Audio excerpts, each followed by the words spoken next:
April is my favorite month. You may be wondering why. Well, for me, April represents life and death. On April 23rd, I, along with 11 other ladies, co founded an organization while an undergrad. To commemorate the birth of this organization, we all wore black shirts with the letters WOW. Those letters were written in white text. We wore these shirts on April 23rd. It was the birth of an era. Fast forward a few years later, on April 6th, one of those 11 ladies took her last breath at the young age of 23. That moment in time represented the very first time I was angry with God. However, due to her parents' love and reverence for God and God's patience and grace and love towards me, my anger started to dissipate.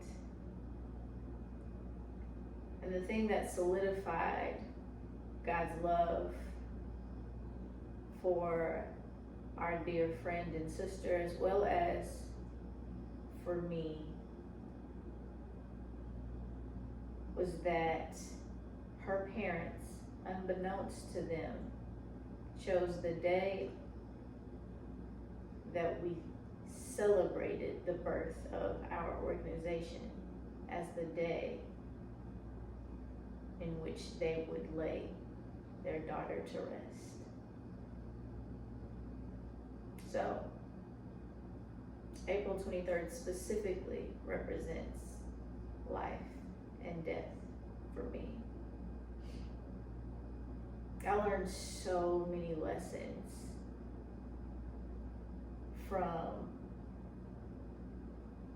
the life of our dear friend and sister. I learned how to face hardship with a smile. I learned what it meant to show up even when you didn't feel like it. I learned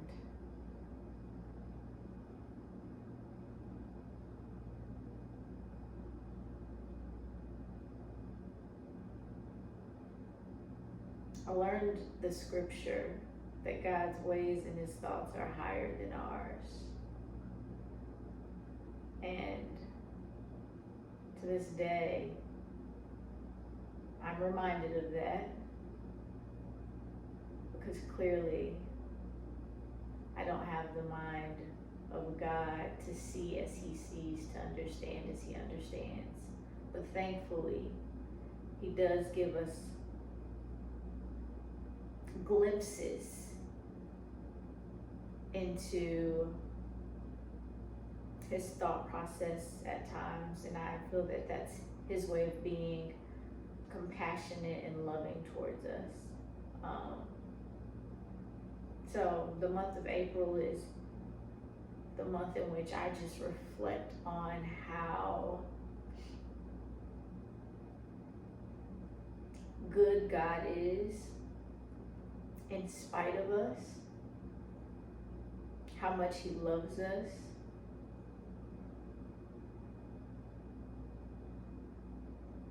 and how much he wants good for our lives.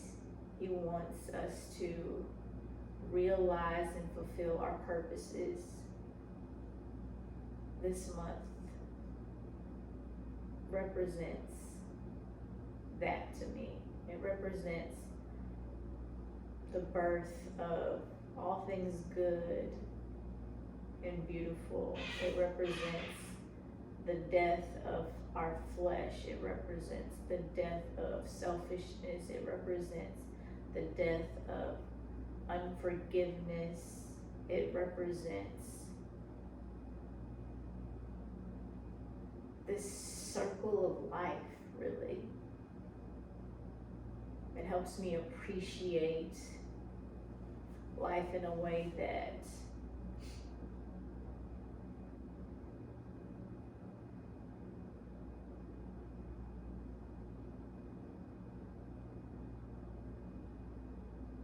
I don't know if I would have had I not had that experience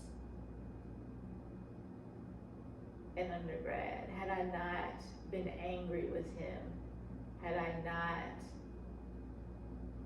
I literally was like,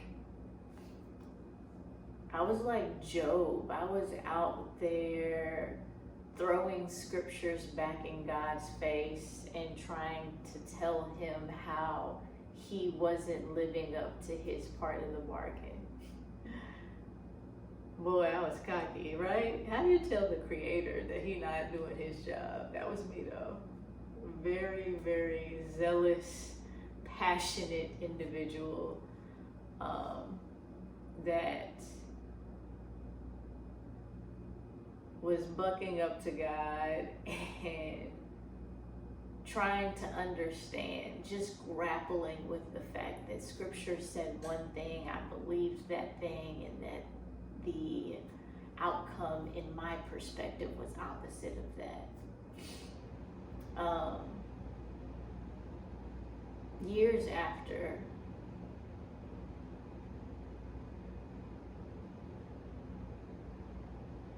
our friend and sister passing, Jonathan Evans eulogized his mother, and one of the things that he said stood out to me, and I'll share that with you as I wrap this up. Jonathan talked about wanting his mother to be healed. And Jonathan talked about wanting his mother to be home. And Jonathan shared with all the listeners that God told him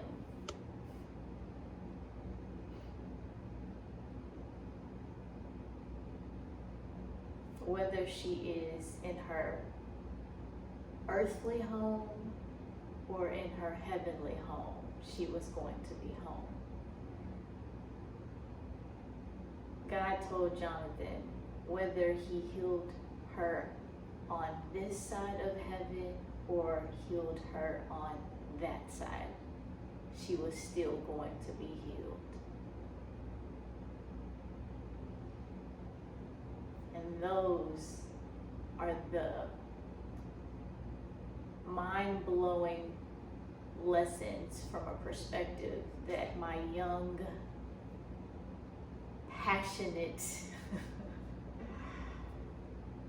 rambunctious even, my young, rambunctious, passionate self did not understand then, but I do understand now. So again, April is my favorite month. It is a month in which I reflect on all things beautiful about life and death. And I just wanted to share with you some of my reflections. Thanks for listening. Peace.